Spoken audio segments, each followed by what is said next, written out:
This is Nip Tuck, and I'm here in the studio with Dave Emery, and we're going to continue on with the Radio Free America broadcast.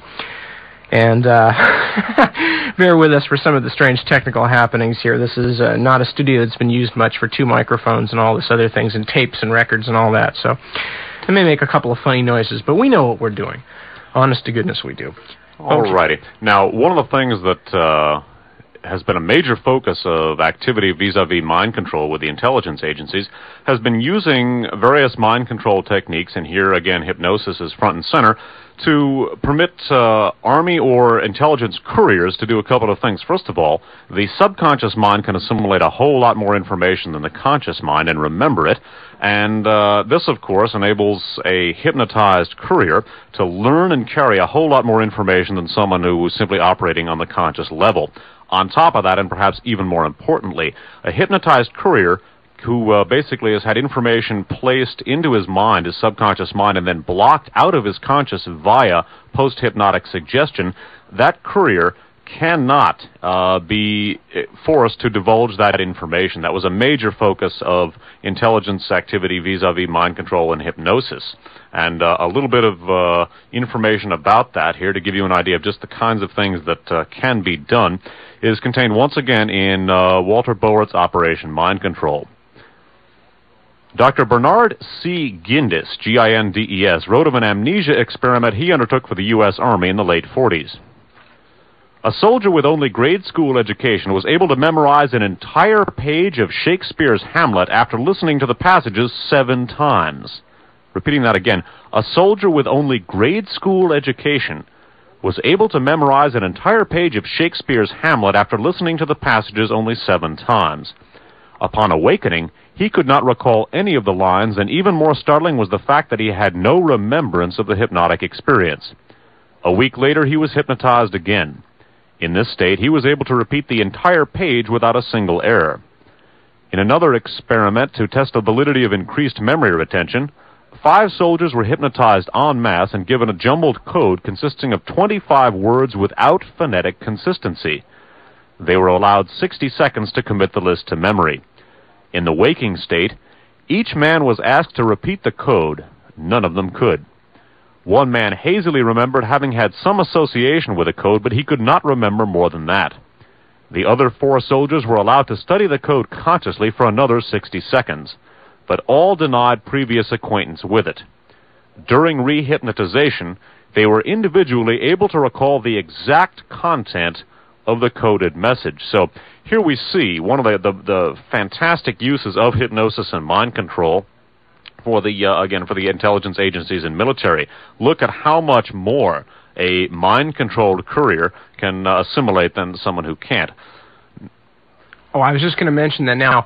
Bear in mind, too, that quite a bit of this stuff, now, the more sinister aspects of mind control obviously are things where some of this is still speculation, or it's still things that are the first-hand reports of people involved. A lot of the other stuff about the military use of hypnosis for encryptification, I guess, which would be the transmission of codes and things of that nature, is quite well documented. This is not stuff that these people are making up as they're going along.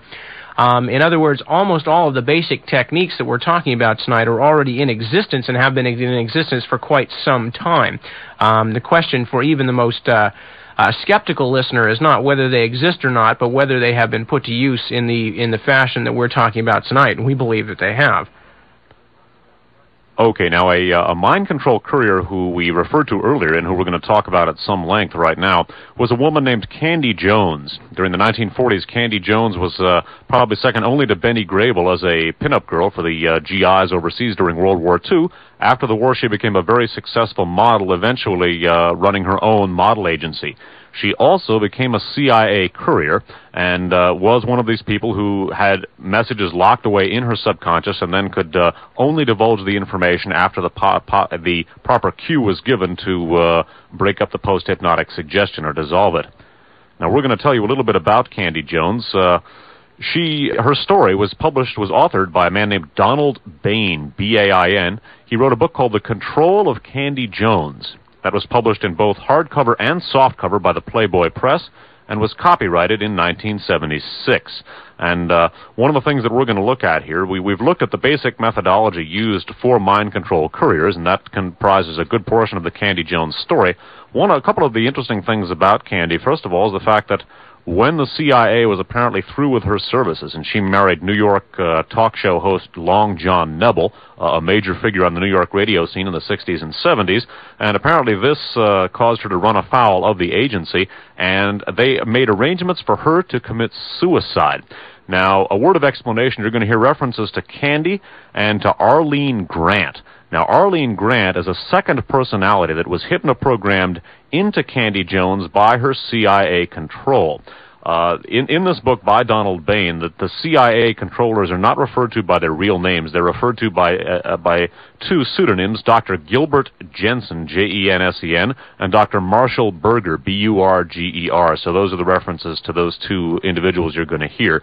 Neither of them are the real people. Now, they're both real people, but those are not their real names, okay? Now, Candy Jones basically... when she was a child, she made up an imaginary playmate with whom she used to play, because I guess, according to the book, she did not have a whole lot of playmates her own age.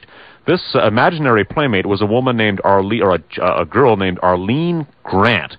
Now, what her hypnoprogrammer and controller, the man under the pseudonym of Gilbert Jensen, did was to program Candy in such a way as that her intelligence functions were basically assumed by a woman named Arlene Grant. So when Candy was functioning under control and under hypnosis and mind control, it was actually Arlene Grant who handled most of the activities. And it's worth noting that when Candy was very frightened, one of the things she used to do when she was a little girl was to sort of have Arlene be her big sister and protect her, so that Arlene, in the hypnoprogrammed Candy, became the recipient of many of the strong and even aggressive qualities that Candy herself lacked or felt she lacked. But that's the reference to Arlene Grant that you're going to hear here. And it's worth noting also that the way that Candy was deprogrammed to the extent that she was, her husband, Long John Nebel, hypnotized her initially to help her get over some insomnia. And apparently the hypnoprogrammed personality Arlene Grant and Candy's own experiences while under hypnosis were able to come out under the hypnotic sessions run by Long John Nebel. Now, these sessions were taped at some length, and most of the sections of Candy Jones that we're going to be reading here consist of transcriptions of those tapes made by her husband, Long John Nebel. So that'll give you an idea of what Candy was about and what some of the names are that you're going to hear here. Okay, now bear in mind too that this was deep hypno programming, and that John Nebel was not able to get this all out on the first time that he tried this. This came out over a long period of time and quite a bit of work.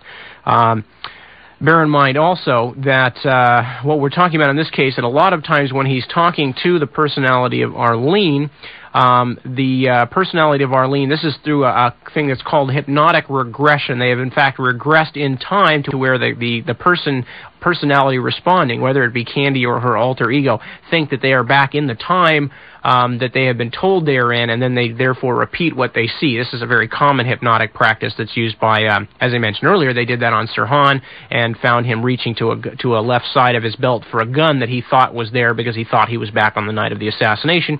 Police do this all the time. It's a very common hypnotic process. Anyway, this particular session, Nebel has regressed the Arlene personality back to a time when she was in Miami, that Candy had traveled to Miami, and then the Arlene personality had taken over.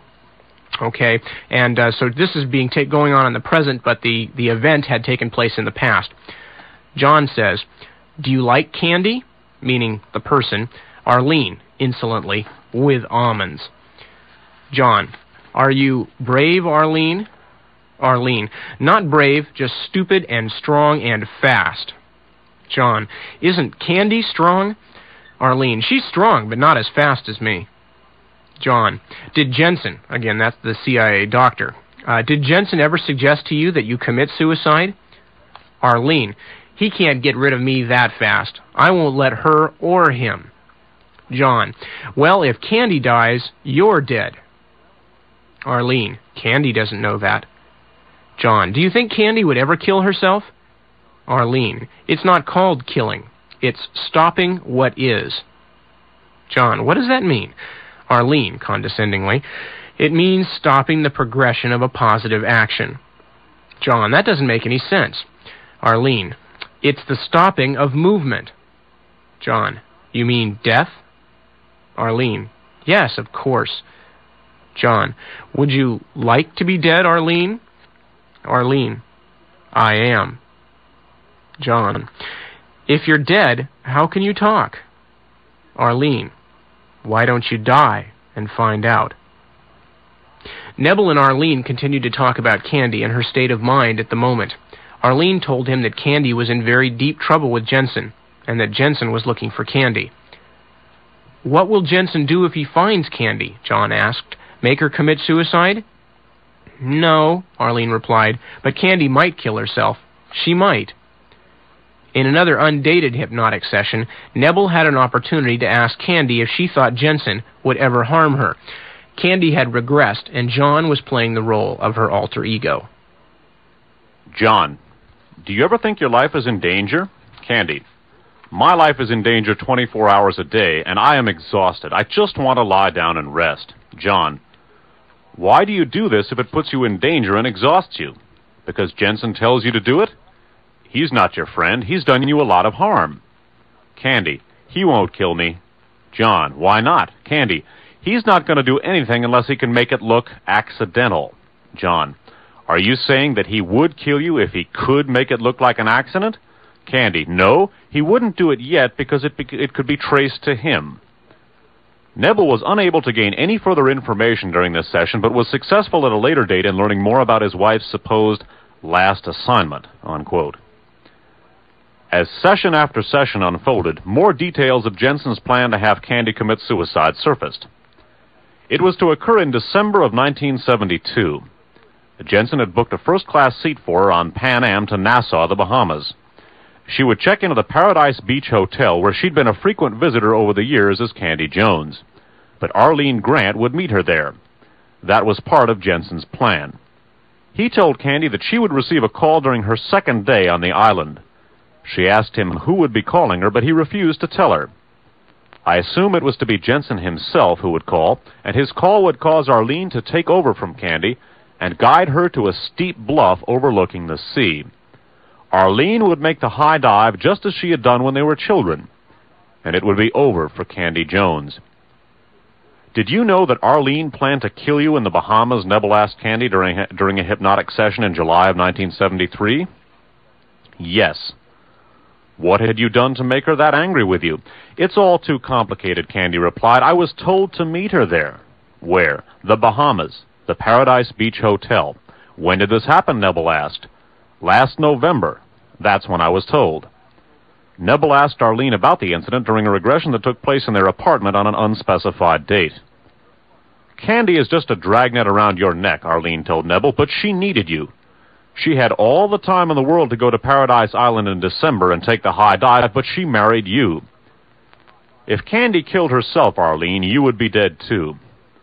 Oh, no, replied Arlene, I'd be the one who'd survive. Jensen had persuaded Arlene of that. What about Candy's marriage to John, Arlene? Have you been deliberately trying to ruin the marriage? Arlene laughed her bitter, harsh laugh. What do you mean, tried? I did ruin it, unquote.